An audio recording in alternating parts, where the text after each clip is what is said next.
L'entreprise a été créée en 1979 par un pur Commingeois, c'est Georges Guaran, fait partie des gens, des figures dans le Comminges, qui est très impliqué dans la vie et qui l'est toujours encore. Donc cette entreprise, de fil en aiguille, a eu des hauts et des bas. Elle a connu un plan de redressement judiciaire en 1998, qu'elle a su épurer, qu'elle a su mettre en place de manière à revenir sur le marché.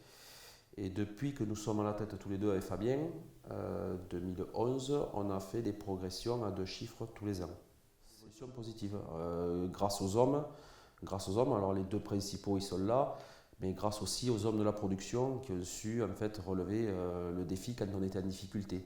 Notre clientèle est hors Comminges, on va dire, est hors quasiment Midi-Pyrénées. C'est la région parisienne de l'ordre de 80%, parce qu'on a su en fait sortir du tissu commingeois où malheureusement notre matériel ne correspond pas du tout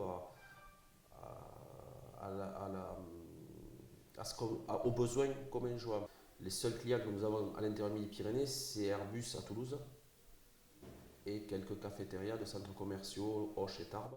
On essaye de travailler en sous-traitance bois, en sous-traitance inox, en sous-traitance main-d'œuvre et en approvisionnement avec les entreprises commingeoises. Par rapport à la situation du Comminges, je pense qu'il y a aujourd'hui beaucoup d'efforts à faire au niveau du développement, parce qu'aujourd'hui, effectivement, on se trouve dans un tissu d'emploi et d'entreprise qui est loin de celle de la région toulousaine. Comment on pourrait, selon vous, se tourner davantage vers Toulouse, attirer les entreprises? Il y a des territoires qui l'ont fait, qui sont des territoires aussi ruraux que le Comminges, qui ont su capter, qui ont su attirer, parce qu'on a quand même un certain nombre d'atouts. Quelle est votre vision là-dessus? Eh bien, depuis peu, la 5C essaye de faire bouger les choses depuis un an, grosso modo. Je pense qu'il y a un énorme travail qui est en train d'être fait. Et on va essayer que nous, de notre côté, on va collaborer pour faire avancer cette situation. Et il faut que tout le monde puisse collaborer dans ce sens-là. Il faut que tout le monde aille dans le même sens. Pôle emploi aussi, qu'il faut quand même associer à cette démarche-là, parce que ça vient d'eux, est en train de faire bouger les choses, puisque je les ai reçus il y a une dizaine de jours. On a fait visiter à des gens,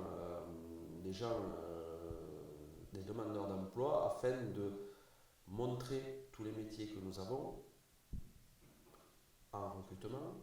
Donc il y avait une quinzaine de personnes, on a retenu 6 ou 7 CV.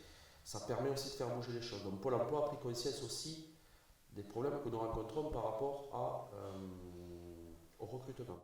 Ensuite, au niveau de la formation, on a perdu au niveau Comminges tout ce qui est formation des métiers manuels. Aujourd'hui, pour un chaudronnier, c'est soit Toulouse ou Tarbes, il n'y a pas un point d'ancrage au milieu.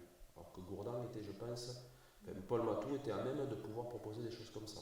C'est de même pour le bois. Le bois, au niveau agencement, la seule école de formation est à Sorèze. Faites un sondage sur 10 chefs d'entreprise dans le Grand Comminges, ce que fabrique Arcométal. Je suis sûr qu'il y en a 5 sur 10 qui ne le savent pas. Nous, on a vraiment une volonté de communiquer, ce qui n'était pas le cas jusqu'à une dizaine d'années. Mais aujourd'hui, moi, je communique beaucoup parce qu'on a besoin d'être reconnu.